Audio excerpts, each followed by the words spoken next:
周少爷，请您守规矩，不要再给我们童家脸上抹黑了。玉婉，我今天只为你来，你愿意跟我走吗？混账！光天化日之下，竟敢到我童家来抢亲，你木偶法纪，我去报官！玉婉，杜家现在太危险，你不能嫁过去。你为什么还要来害我们家玉婉啊？你为什么就不能放过我女儿？玉婉，你要是毁了自己，我和你阿玛活着还有什么意思？玉婉，你还愿意跟我亡命天涯吗？不是你，廷琛，是你把我逼上了这辆车，等着我的，哪怕是火坑，我也只能跳下去。不，我会亲自护着你，不会让你受到任何伤害的。玉婉，你要是再敢跟他走，你就全当没我这个额娘。额娘，玉婉，跟我走。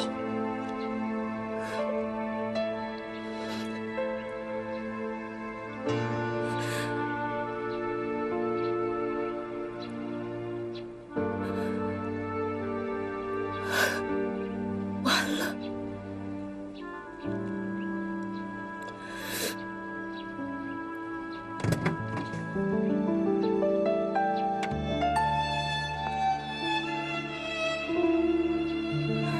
廷琛，情如石川，覆水难收。你来晚了一步，错过了我的一生。只要你还没嫁进杜家，一切都不算晚。那童家的颜面呢？我父母的名誉信誉呢？你我做人的担当呢？你真的想好了，嫁给杜允堂，此生都不后悔。玉婉，你可不能反悔呀！我给你跪下！额娘，额娘，玉婉，你非得把你额娘逼死不行吗？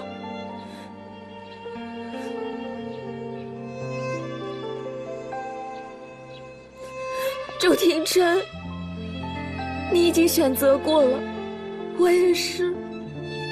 我同玉婉走出童家大门，此生只能是杜允堂的妻子。你我之间，只能等下辈子了。下辈子，你不再是什么黑鹰，我也不再是世家小姐，我们就可以在一起，好好相爱。下辈子太久了，我等不了。我要你今天跟我走。周少爷，请不要耽误我的吉时。今日一别，永不相见。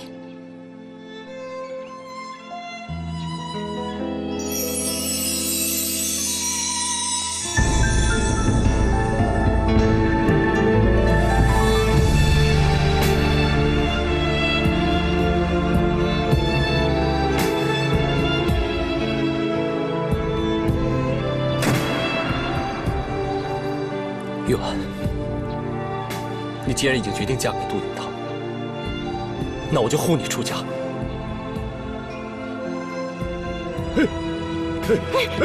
不要开枪！不要开枪，不吉利呀！各路魍魉小人都给我听好了！今天周廷琛护童玉婉出嫁，谁敢滋事为难，绝不姑息！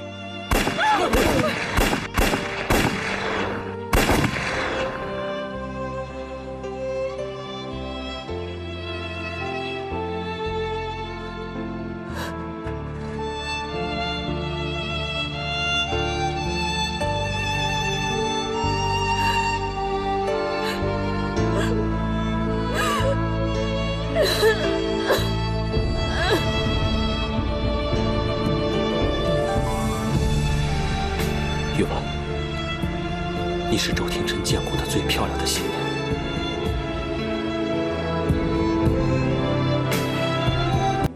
小姐，这杜家，亏得还是上海1等1的豪门，怎么连个接亲的规矩都不懂？连一个迎新娘的人都没有。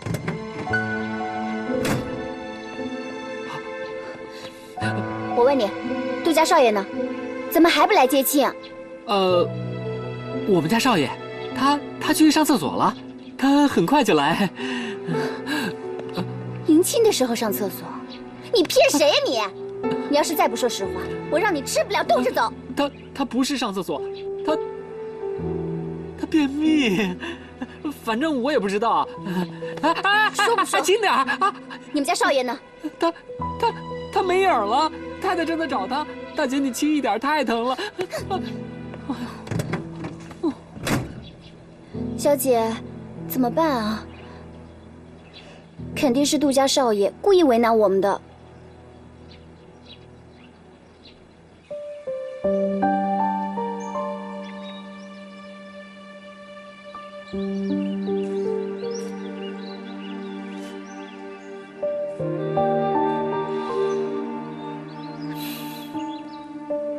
清平，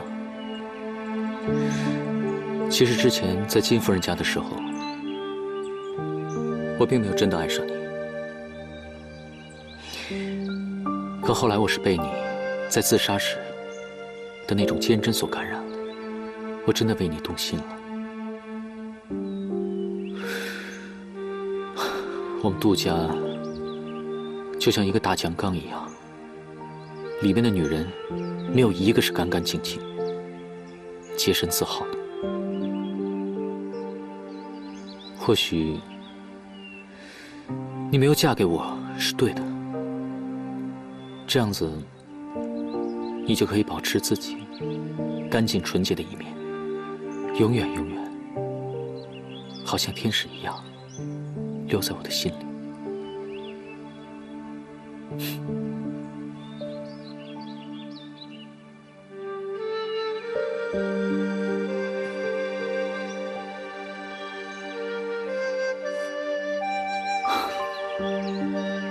我的父母从小到大塞给我很多很多的玩具，从来没有关心过我喜不喜欢。这个娃娃尽管做的比较丑一点，但是是我奶娘亲手做给我的，我能感觉到她的心意，而且这也是我最喜欢的。我就把它留在这儿，代表我每天在这里陪着你。我希望你也会喜欢。我是人，我有尊严，不自由，勿宁死。清平，程玉婉无罪释放。清平，你的在天之灵一定要好好的看着我，怎么去替你讨回公道。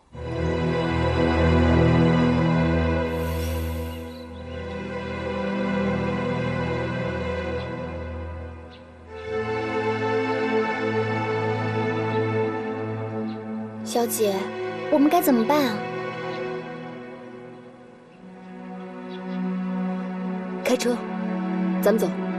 小姐，我虽然理解你，这个杜少爷今天实在是太过分了，可咱们也不能往回开啊。我不是要回同府，咱们就绕着杜家转圈儿，直到有人出来迎亲为止。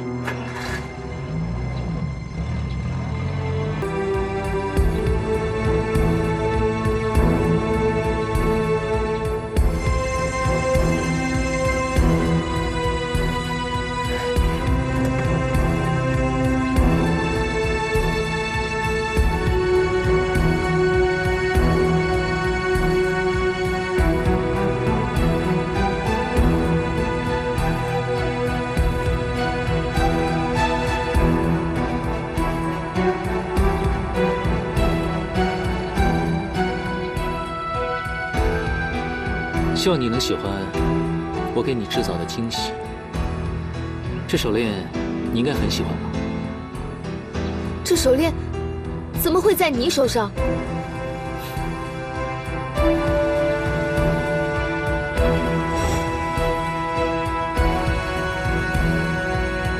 封信和钻石手链给周廷琛送去。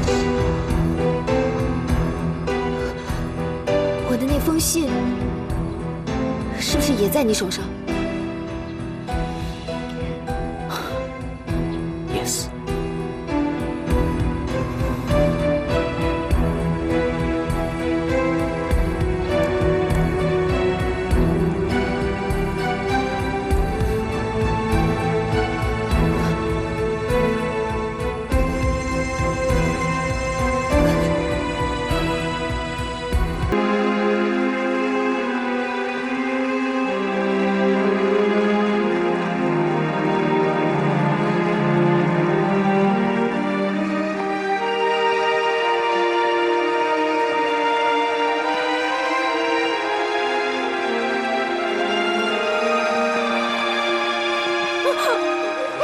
小姐，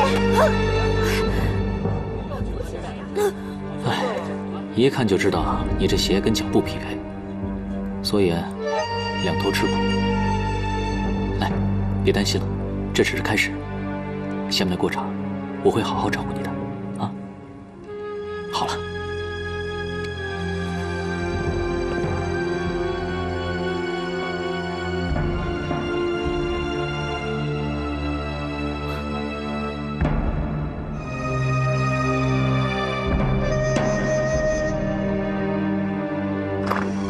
进来啊！姑爷新婚大吉。什么姑爷？这里是杜家，她是少奶奶，我是少爷。你是杜家的佣人，记清楚了吗？是少爷，少奶奶已经等候多时了。出去。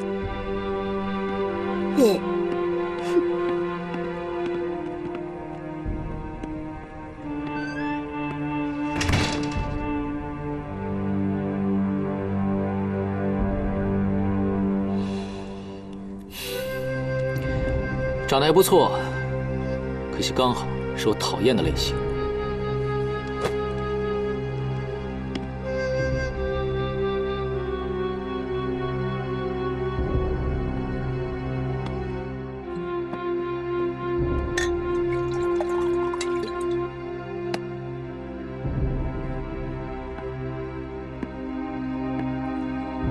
喝。我叫你喝，喝呀！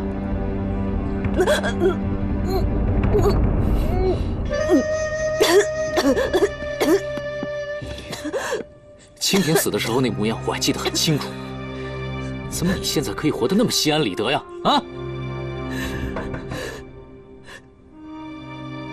谁呀？二弟，是我。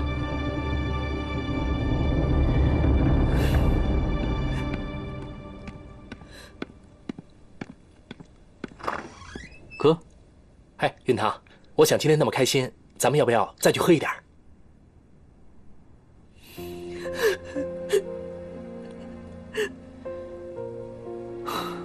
好，就去玩个通宵。好，走走走，等会儿。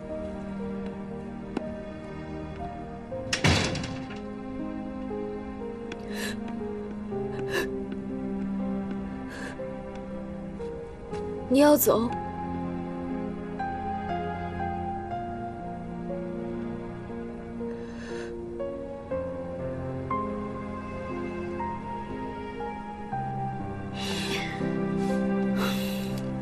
这是你新婚前夜给周廷琛写的情书，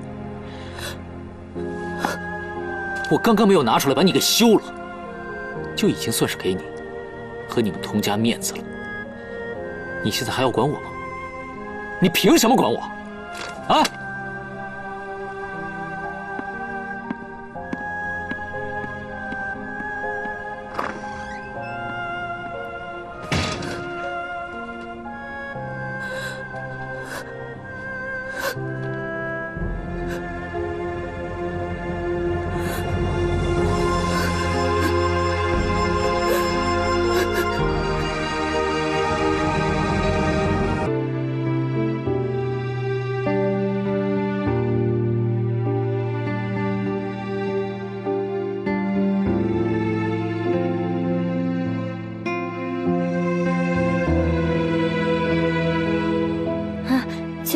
你先回去休息吧，这里有我。这可是你说的，二少奶奶翠儿告退了。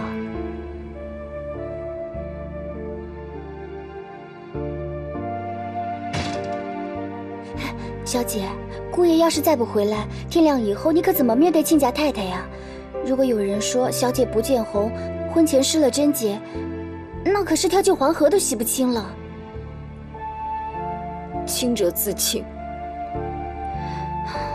算了，咱不提这些烦心事了。你一天都没吃没喝，我去给你弄好吃的去。素汐，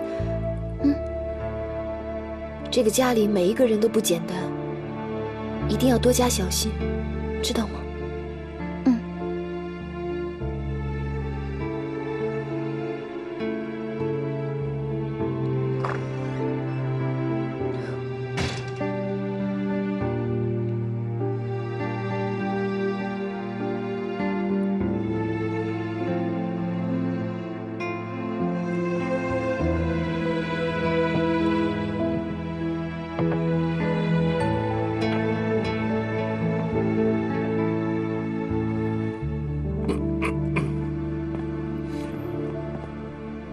大少爷好。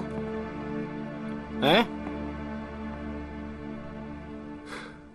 你是新娘子的陪嫁丫头？这是干什么？啊，我家小姐到现在还没有进食，我给她拿点点心垫垫饿。哦，小姐知书达理，丫鬟也懂事。可惜允堂对你家小姐没意思，自然也不会收了你。正好我家母鸡不下蛋，有个空位子，你想不想来啊？大少爷，请您自重。跪下，把我衣服都弄脏了，跪下！允薇，她好歹是弟妹的人，不要太过分。素汐，起来。跟我走。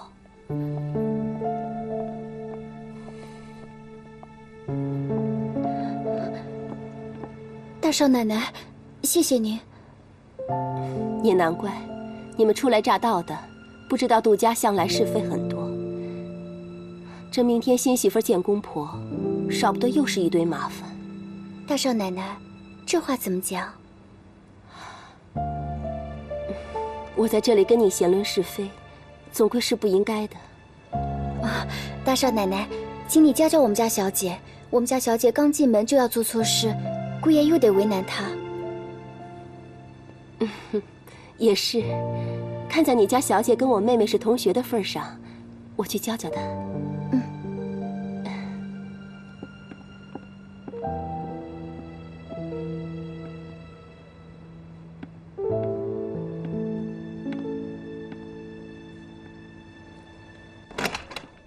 请进。小姐，大少奶奶来了。大嫂，有事吗？也怪我没有早点提醒你。允堂他在这个家就是个魔王，鬼得很。他要是想折磨谁，能想出1000种10000种的恶毒法子。这点很像大妈，脸上挂着笑，那，哎呀，真是叫你防不胜防的。哎，对了，知道为什么允堂答应娶你吗？为什么？当年大娘嫉妒我婆婆多生了一个女儿，就买通稳婆把那个妹妹给掐死了。天哪，这么恶毒！谁说不是呢？这事败露后，老爷要休了大娘。允堂是为了要救自己母亲，才作为交换条件答应娶你的。原来如此，婚姻只是杜允堂的交易条件。事到如今，我也不怕你笑话了。哎，大嫂，你先起来，先起来。我婆婆在杜家根本就没有地位，当年老爷是为了表兄妹之情才娶我婆婆进门的，可没想到被大房欺负了几10年。明天你要给公婆敬茶，可万万不要给我婆婆敬茶。你对我婆婆越冷淡，大娘的心里就越痛快，我们二房才有几天好日子过，否则她还不知道要怎么收拾我们呢。大嫂，那你告诉我，我该怎么做？我告诉你啊，明天早晨你敬茶的时候，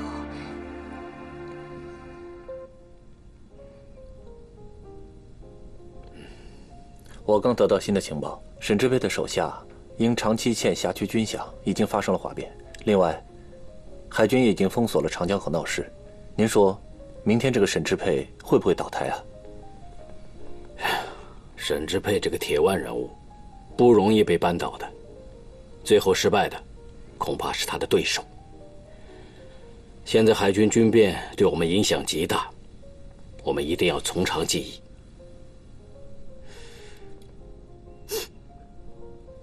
现在最重要的是，敏如那100万，什么时候可以安全送到给孙中山先生？可是敏如现在已经去了长江口了，箭在弦上，不得不发呀。不过没关系，我会协助他的。明天一早，咱们就给大房的儿媳妇儿来一个下马威。都说童家小姐是个人精，连公公都对她另眼相看，我还怕她不一定会上当呢。她是人精又怎么样？咱们趁她还没有站稳脚跟，干净利落地拿下她。拿下她有什么用呢？允堂是嫡子，要没有什么过硬的把柄，杜家不还是他的？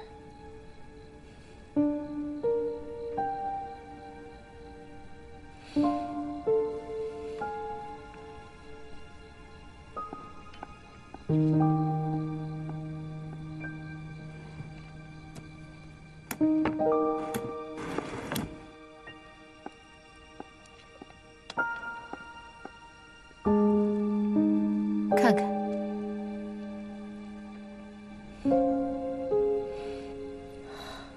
你看看这个。这么说，允堂这些日子花了大房不少银子。哼，这个大房早晚要败在他这个不争气的儿子手上。二少爷还没回来，怎么办呀？不用管他。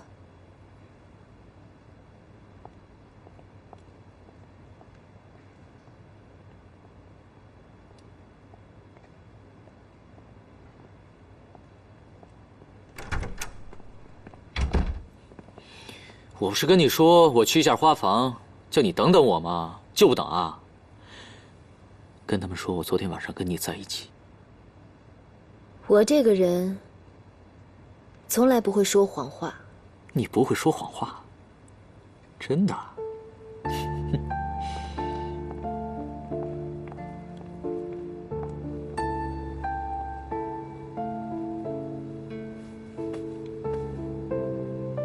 爸、父亲、妈、母亲、儿子媳给你们见见礼了。好了好了，来，都起来，都起来。谢父亲。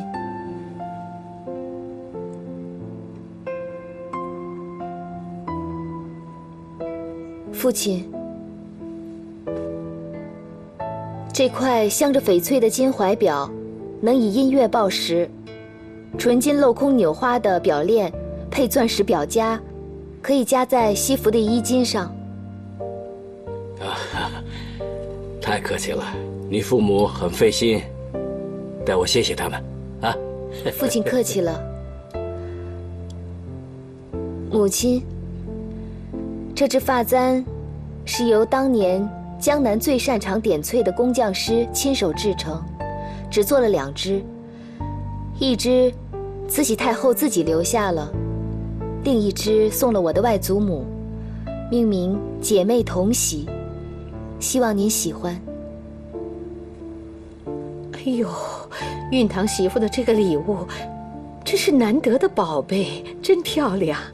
哦，快起来，起来吧。谢母亲。童家以前是皇亲，送出去的礼物自然是好的。姐姐，你真有福气呀，娶了这么个金枝玉叶，是既懂事又孝顺的好媳妇啊。是啊，这允堂呢有这么孝顺、这么好的媳妇，也该参与公司的管理了。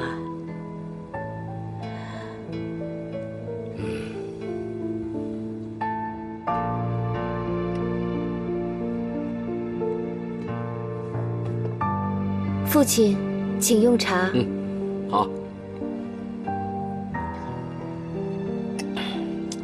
大吉大利啊！谢谢父亲。母亲，请用茶。好。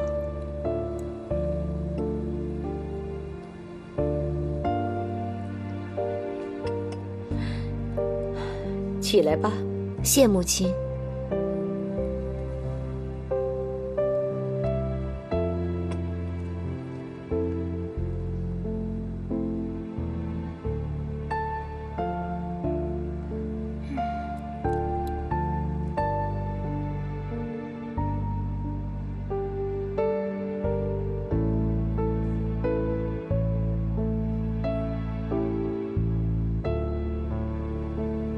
杜允堂叫我赶快敬茶，那就得反着来。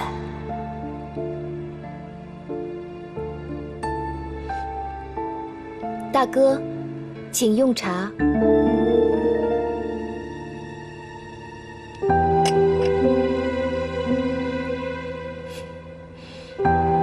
二少奶奶，怎么，我得罪你了吗？我就连吃你一口茶都不配吗？我知道，你轻视我一定是有原因的。想必是你身后有人轻贱我是个偏房。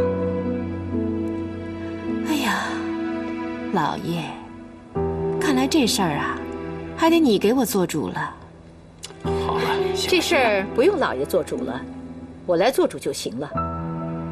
既然新来的不懂得家法，那就让他跪家法好了。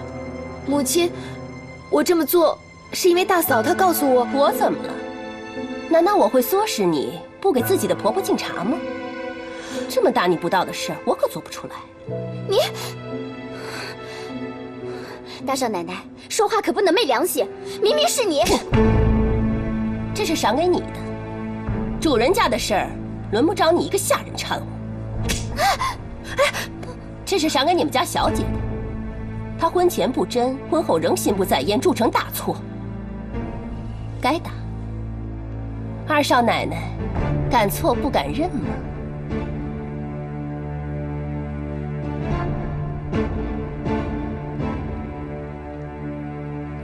我承认，没有给二太太敬茶，是我的错。二太太，对不起。不过大嫂，素汐是我的陪嫁丫鬟，平辈当中，只有我有权管教她。大嫂，刚才您打她2个耳光，有失身份，希望您能向素汐道歉。还有，大嫂说我婚前失贞，可否有证据？如果没有证据，那就是大嫂信口雌黄，必须向我道歉。哼，有必要道歉吗？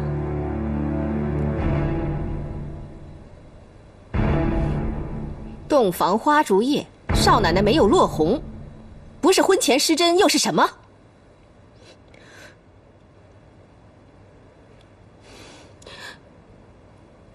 云堂，这是怎么回事？你们昨天晚上没同房？妈，你不会以为我昨天晚上睡的哪张床我都不知道吧？昨天晚上呢，我是睡在新房里，他呢，我真不知道。而且他有没有失贞，我也不知道。我只知道他婚前的确是跟别的男人私奔。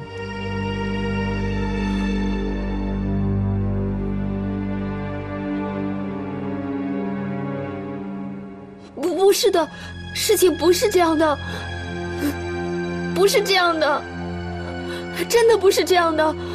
那你敢说，我刚刚哪句话是说谎了吗？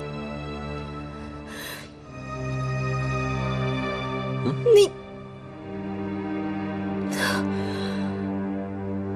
杜云堂，你玩文字游戏，似是而非。你为什么要冤枉我？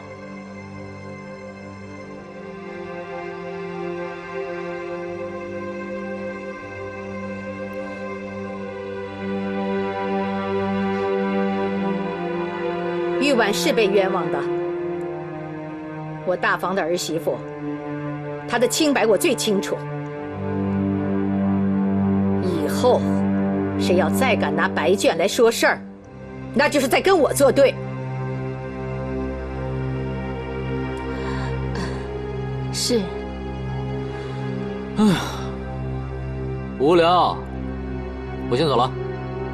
妈，这儿媳妇儿交给你来管教，一定要把她教得跟大嫂一样聪明伶俐，会算计。请完了，走了。老爷、大姐，我先回房了。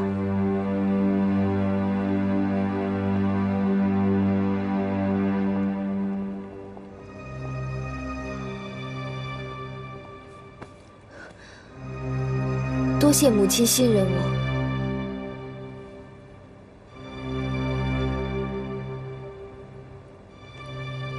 你今天丢尽了我大房的脸，我不是为了救你，我是在救我大房的脸面。我真不明白，你阿玛和额娘是怎么教养你的。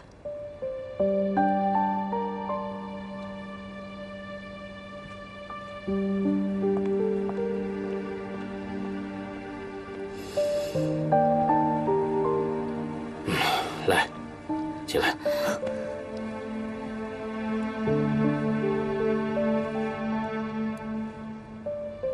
父亲，玉婉呐，其实我是很欣赏你的。在法庭上辩论的时候，你落落大方，说该说的话，讲该讲的事。那个时候我就喜欢你了。所以现在我想听一下，你对这个家有什么看法？父亲，我能说实话吗？当然了。根本不像一个家，而像一个尔虞我诈的宫廷。虽然外表新式做派，可内里却封建腐朽。我就欣赏你这个性格，从不讲假话，这是事实。刚才啊，我一直不讲话，我是故意的。这个陈旧腐朽的事啊，我已经领教了很多年了。我一直想改好它，可是我有心无力，所以我希望你能帮我一个忙，帮我改好这个家。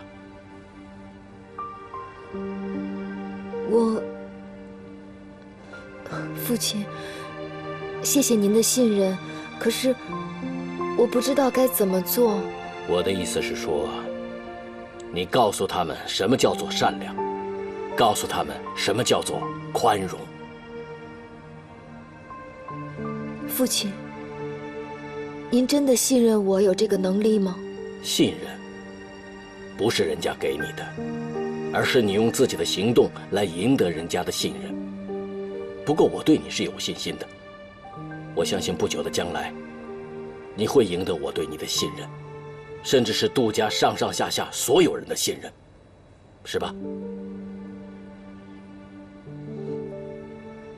嗯。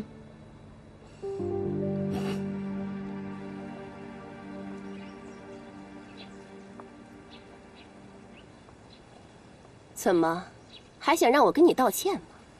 我之所以忍让你，是因为你是雪梅的大姐，我不想让雪梅难堪。不过我希望你不要再用不光彩的手段让我看不起你。我会在乎你的看不起吗？只要你一天不跟杜允堂圆房，大房就会无休无止地怀疑你的贞洁，杜家上上下下都会看不起你。别跟我空谈所有人，我只想知道，你为什么要针对我？在这个家里，大房跟二房是永远的敌人，我们一嫁进来就被分在不同的阵营。我对敌人向来不会手软。杏儿，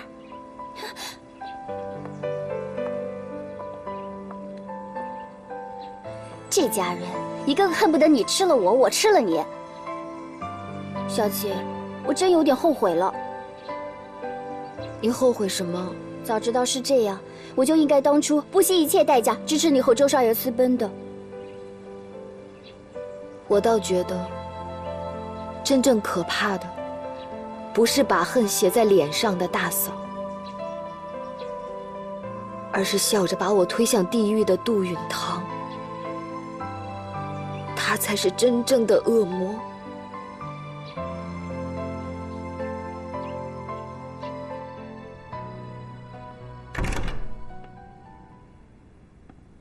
爸，你找我？是我找你了。我找你了？你干嘛？干嘛？你明知故问。你做了些什么？你说。我做了些什么？你别以为我不知道。童玉婉，你既然娶了她为妻，你就应该好好的对待人家。爸，我根本就没有想过要娶她，都是你们逼着我放弃我自己的理想，让我娶她，我根本不喜欢她。好，就算是我逼你娶童玉婉，可是她是无辜的，你和她又无冤无仇，为什么你要虐待她呢？我对她温柔体贴还来不及呢，我为什么要虐待她？我知道了，是不是她背地里向你告我的状？当然没有了，她和你比起来啊，光明磊落的多。她起码不会在背后说人坏话，也不会告密。她光明磊落？爸，你是不是忘了那些名门望族的女人？她们以什么为职业？那就是勾心斗角。你别忘了，清平是她害死的。哎呀，允堂，你这个人做事越来越偏激了。是你啊，我是你爸爸，我说的话难道你不听吗？我阅人无数，我可以肯定的告诉你，童玉婉这个女人是绝对可以相信的。哎呀，所谓日久见人心呢，最起码你得给她一个可以证明她自己的机会啊。好，我就答应你。反正她很快就会掉到谷底了，我就看看，到时候她还能不能光明磊落。说什么呢？没有，什么都没说。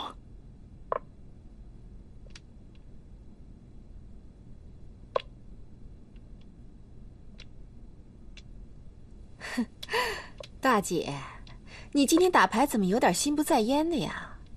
是不是这儿媳妇门第太高，故意放牌呀？恐怕二少奶奶是惦记着回屋画画呢吧？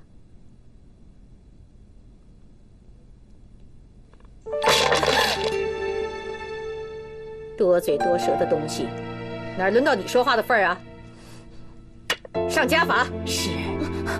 大太太，冤枉啊！大太太，你起来吧。大太太冤枉啊！冤枉？真的冤枉吗？我安排你到二少奶奶房间去伺候着，她房里的白卷怎么跑到别人手上了？你说，谁让你做的？谁让你做的？大姐，我没有啊，没有。当着老爷我装傻，是不想让我儿子受苦。可你们婆媳之间背后搞的事儿，把我当傻子吗？嗯？允堂昨天晚上根本没在家过夜，你们以为我不知道啊？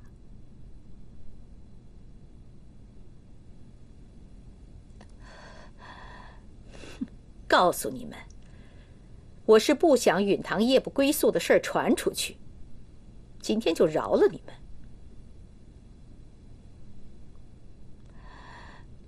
给我滚！是。带下去。是。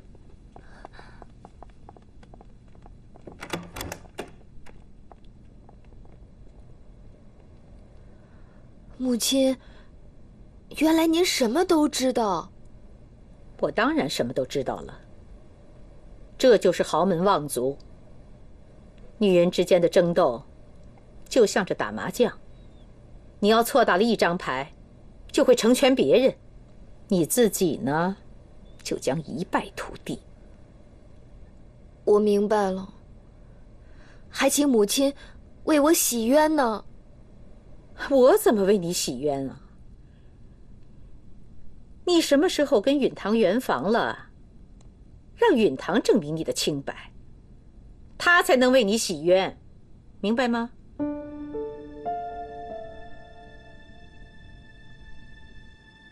小姐，姑爷怎么能这么欺负人呢？他简直就不是人，真不想饶了他。你说太太让你们圆房，这姑爷不回家，那我们怎么办呀？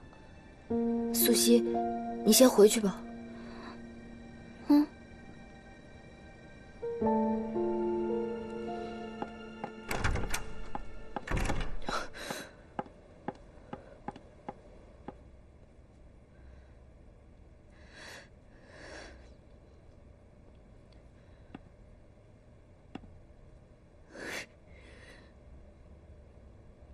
想和我谈条件吗？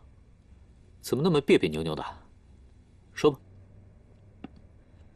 杜允堂，我可以给你继续彻夜不归、放荡荒唐的自由。作为交换，请你向他们解释，我是清白的。我又没和你入洞房，我怎么知道你是不是清白的？杜云堂，你侮辱我人格！你有人格吗？啊！你这个恶魔，你到底想怎么样啊？我这个小恶魔呢，就觉得你的文采特别好，所以想听你背诵你写给周廷琛的情书，让我可以重温一下我太太的风流浪漫。也许这样子，我可以顺便给你全家一个解释。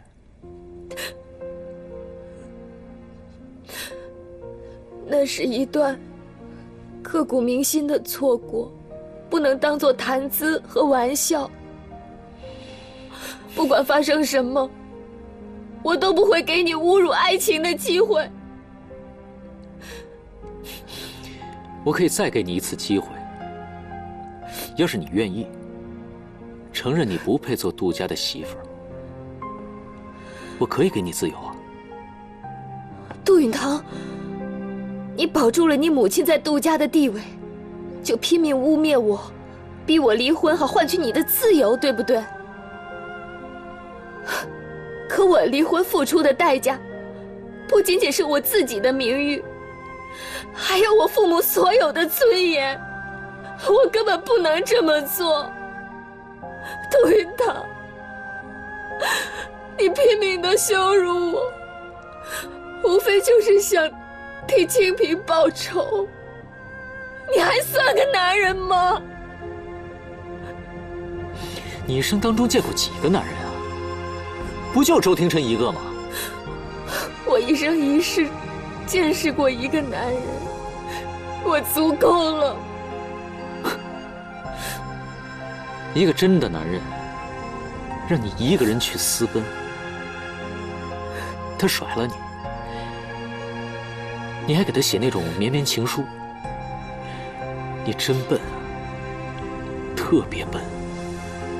杜云堂，你太过分了！哭，我喜欢看你流眼泪。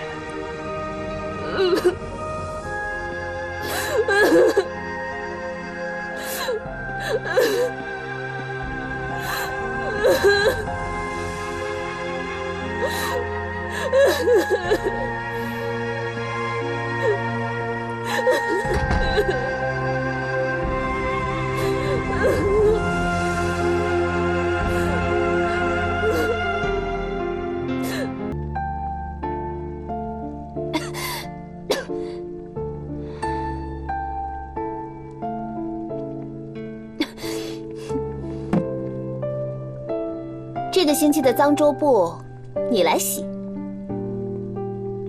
我洗？你们杜家没有浆洗的佣人吗？你不就是佣人吗？我是小姐的陪嫁丫鬟，只照顾我家小姐起居。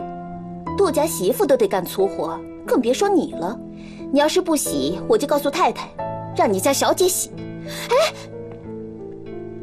好，我洗。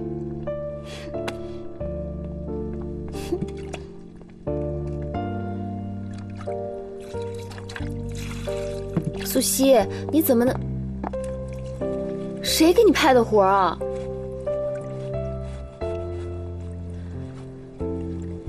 请问，杜家的佣人没有明确分工吗？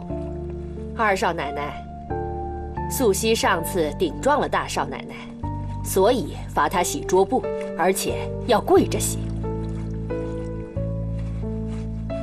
我怎么没听说过？我去问问。二少奶奶，你在怀疑我说的话？我是太太的陪嫁丫鬟，来杜家都20几年了。你刚过门就不信任我？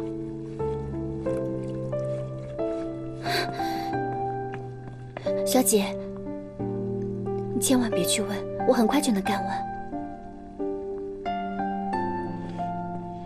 算你识相，你们家小姐早就不是什么公主娘娘了。婆婆不爱，嫂子嫌弃的，就是二少爷眼里的一颗沙子，爱眼货。你不清不楚在说什么呢？素汐，好了，这里不是说理的地方，我不能让你一个人受苦。来，我帮你一块洗。小姐，没事儿。小姐，你不能洗，要是被老爷太太知道你这么受欺负，还不得在家里心疼死？素汐，等回门的时候，千万不能让阿玛和额娘知道，记住了吗？来，我帮你一块洗，正好我也活动活动。哎，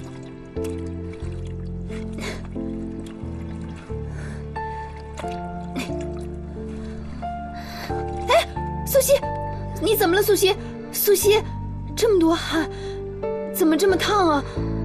你发烧了是吗？啊，怎么不告诉我呀？小姐，千万别出声。杜家的仆人发烧是要被隔离的，我在这个时候不能离开你。素汐。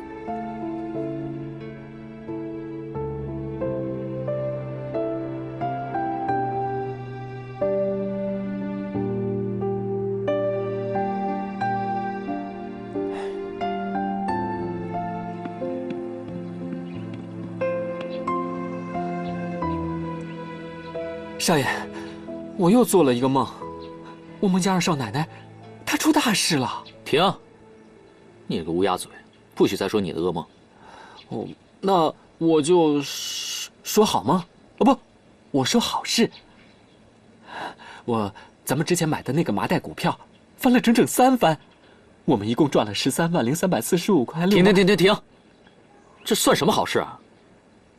麻袋股大涨，只能代表上海华商被洋人码头卡住了脖子。那我就不说好事，我就说坏事。我梦见二少奶奶晚上画画被大太太骂，二少奶奶她书箱被二太太弄丢了，二少奶奶她洗桌布时冻坏了手，二少奶奶做甜汤被人算计，她烫了一手的泡。二少奶奶她等等，她倒霉，我高兴啊！你别说她了，我听得都烦了。那我就说别人的事儿。二少奶奶身边的丫鬟素汐，她被人折磨生了大病，发了高烧，那小脸烧得跟红苹果似的，太可怜了。哎，你是不是看上素汐了？我啊，少爷，我能说个谎话吗？说谎话啊？你什么时候学我说谎话了啊？少爷，你别打我呀，我这还不是跟你学的。我刚刚在说二少奶奶在被人欺负的时候，你眼睛里明明藏着不忍心，可你嘴上还说她倒霉，我高兴。那你不是自己也在说谎话吗？我说谎话，我是觉得她现在都不还手了，跟以前的她不太一样。她一直都是那种不会被打倒的人嘛，现在不还手了，我还真的不习惯了。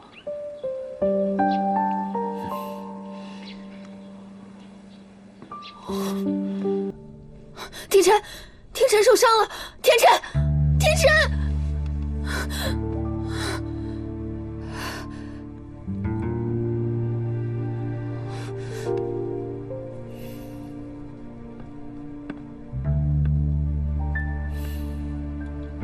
刚才我听到有人做梦的时候，还喊着自己情人的名字，会不会是你啊，我的好妻子？真可悲，我连说梦话的自由都没有了吗？杜家的女人只有在回娘家的时候，才有那么一点点的自由。哎，你愿意用你的自由来跟我做个交易吗？什么意思？有话直说，我不喜欢绕弯子。你的丫鬟素汐，她生病了。我知道，那又怎么样？我听说你跟她亲如姐妹，按说以她在杜家仆人里的地位来讲，是不可能有西药的。我可以用我的陪嫁钱给她买药。你别忘了，你嫁给我了，你的东西是属于我的。今天我不高兴，所以你的东西一分一毫你都不许用。杜云堂，你会不会太过分了？哎，你放手！你放手！你这个没心肝的恶魔！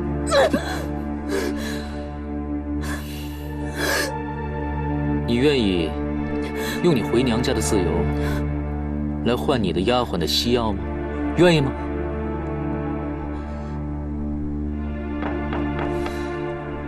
二少奶奶，太太让你去问话。龙妈，你去跟太太讲，等会儿我跟二少奶奶一块儿过去。是。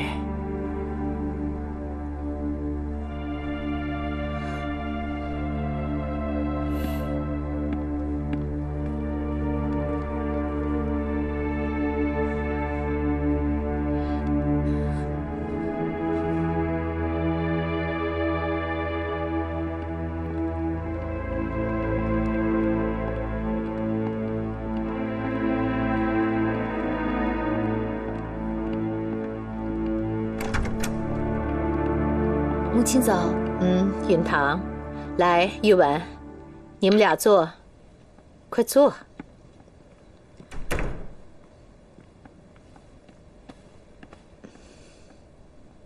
玉婉呐，哎，明天是3朝回门的日子，你好好准备一下吧。这边的事儿呢，怎么跟你父母讲？你是个大家闺秀，会有分寸，不用我教你。妈，玉婉刚才跟我说了，她不想回家了。我没有。你刚才讲的，忘了？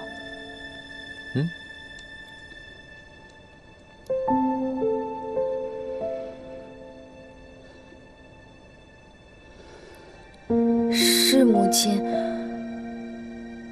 我想适应环境，暂时不回娘家。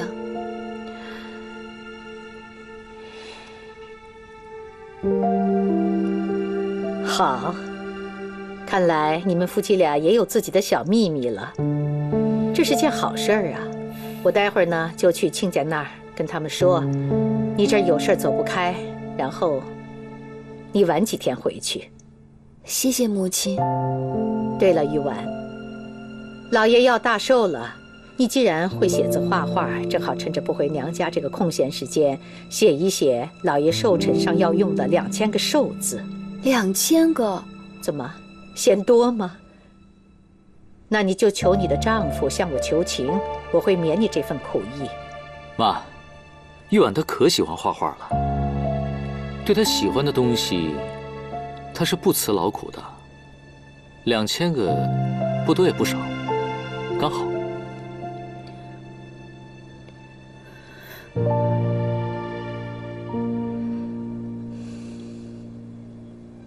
云堂啊，你先出去一下，我跟你太太说会儿话。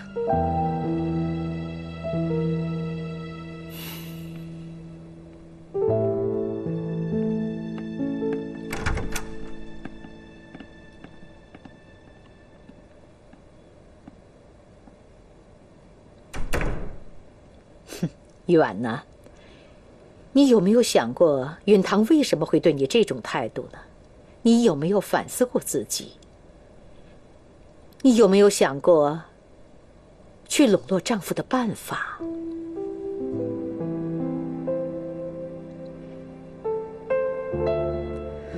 母亲，我只能顺其自然。难道我们杜家娶了你，就是为了让允堂顺其自然吗？上海滩之大，难道我们就找不到一个心里没有别的男人的名门闺秀吗？母亲，这也是我想问您的。为什么您上我家求亲呢？哼，还不是老爷喜欢你，我只能顺着他。一晚呐，老爷希望你能把允堂拴在家里，可是你做到了吗？如果你这样下去，你对得起老爷吗？可感情是勉强不来的。你在跟我谈感情吗？我们杜家不是洋学堂，不是上街游行喊口号，这是杜家，庭院深深，你争我斗。一个女人，她得不到男人的宠爱，她就不如一根草，你明白吗？可我做不来。那就怪你那个额娘太霸道，家里容不下一个姨娘，所以呢，你从小生活的环境就太简单了，你又是个独生女，被娇宠的傻了蠢了。你呀，你再这样没有心机，只会生不如死，你听懂了吗？母亲，我懂，我都懂，但是没有但是，你记着，现实生活会教会你，什么是识时务者为俊杰，啊？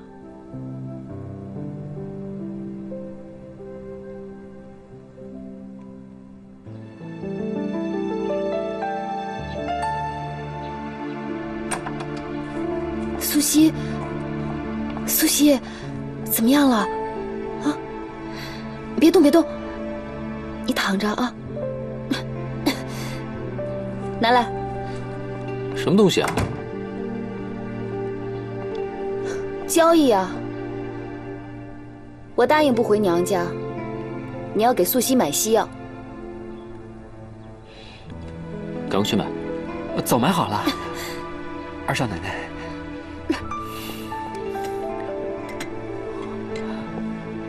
学会先斩后奏了。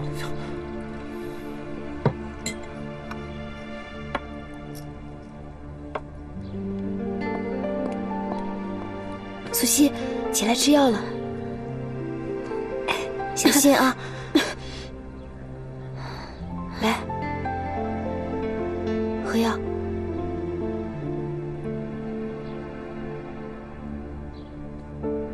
躺下吧，睡会儿啊。被子盖严了，发点汗就会好了。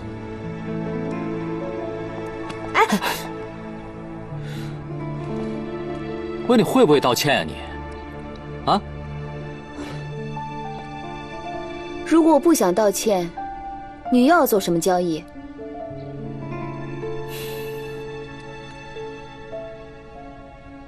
你告诉我，刚刚我妈跟你说了些什么？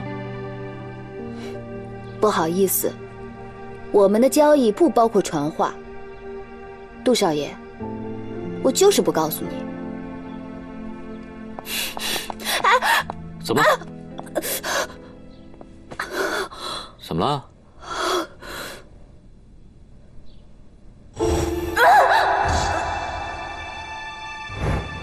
你的手还没好啊？收起你的鳄鱼眼泪吧，我不稀罕。你的痛苦是我的乐趣。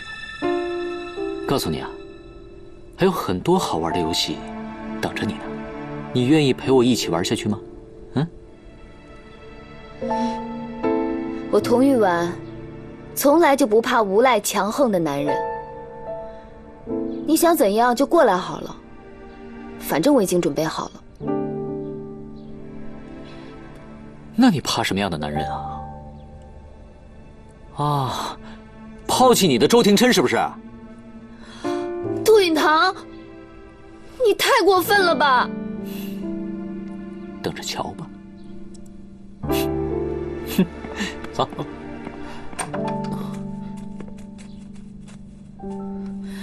杜云堂，少爷，我们这次可真是倾家荡产了，怎么办啊？我心里有数，不用你废话。这老爷的寿辰就快到了，我们怎么就成落魄户了？连个寿礼都买不成。哎，顾平，我问你啊，平时你有没有中饱私囊啊？有你这明察秋毫的主子，有我这种胆小如鼠的奴才，哪能呢？我真恨不得你平时能中饱私囊那么一下下，我还能从你这儿刮点油水。哎，倒是有一个人油水大大的有，二少奶奶呀，她的整个嫁妆一共有99台呢。她啊？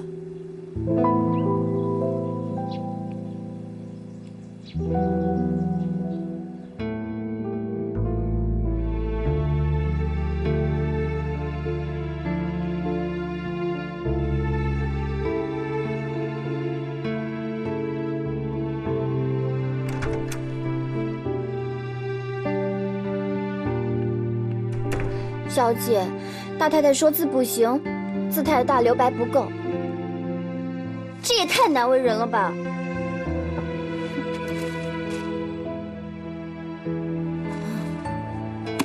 照这么写下去，什么时候才能过关啊？素汐，越难的时候，越不能心急，越急越乱。你看，咱们都已经写完1900多章了，还差着最后100章吗？记住，千万不能让小恶魔看扁我们。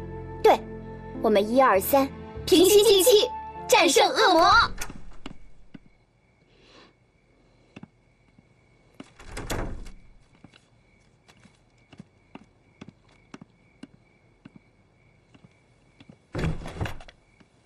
哎，姑爷，你在干嘛呢？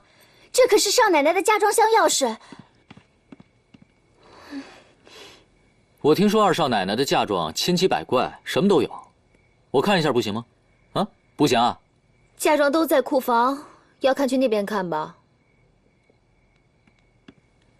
这不是还有一个吗？喂，那是我额娘给我的翡翠屏风，价值连城，你千万要小心啊！全弄湿了。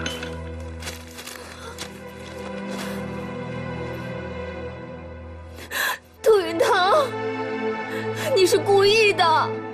我不是故意的，对不起。你太可恶了吧！我到底做错了什么？